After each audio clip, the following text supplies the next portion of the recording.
শুভ সকাল সবাইকে। সকালটাকে দেখো কত সুন্দর, আর বৃষ্টি ভেজা সকালটা তো আরো বেশি ভালো লাগে।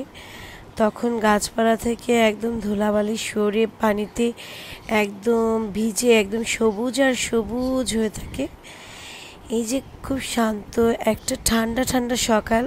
যেহেতু তোমরা জানো আমি বাবার বাড়িতে এসেছি, সো বাবার বাড়ির ছাদ বাগান থেকে আমি ভিডিওগুলো করেছি, একটা সুন্দর একটা ব্লগ তোমাদেরকে উপহার দিব বলে।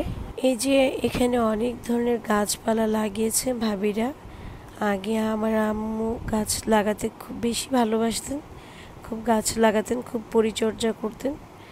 তো এখন ভাবিরা করে। বেশিরভাগই শাকসবজির গাছ লাগানো হয়েছে এখানে, আর ফাঁকে ফাঁকে কিছু কিছু ফুল গাছও লাগিয়েছে।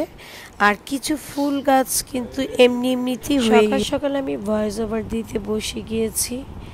আর এই যে সবুজগুলো দেখে কেমন লাগছে, পালং শাক কিন্তু এটা। আর এটা হচ্ছে পার্পল কালার ফুলটার নাম কিন্তু আমি জানি না, তোমরা জেনে থাকলে একটু কমেন্টে জানিয়ে দিও। সবুজ ভরা রং আসলে, আর ঠান্ডা ঠান্ডা একটা পরিবেশ, চারপাশে একদম শান্ত। আসলে মনে একটা শান্তি শান্তি একটা জেগে ওঠে, তাই না?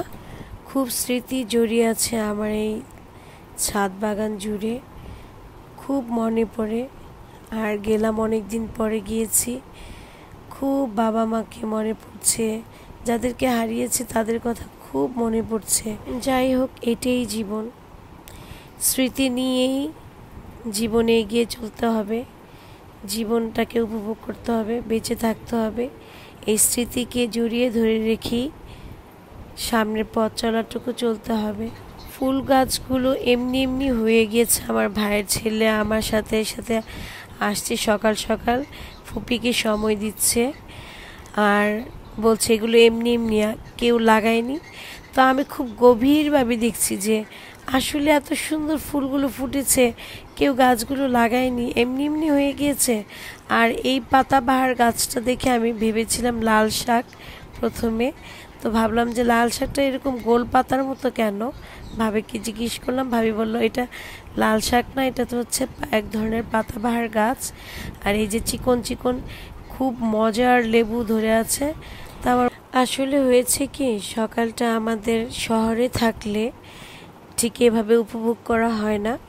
তো গ্রামের বাড়িতে সকালটা কিন্তু খুব সুন্দরই কেটেছে, ভালোই কেটেছে, সবুজ আর সবুজ দেখে। সবাইকে শুভ সকাল।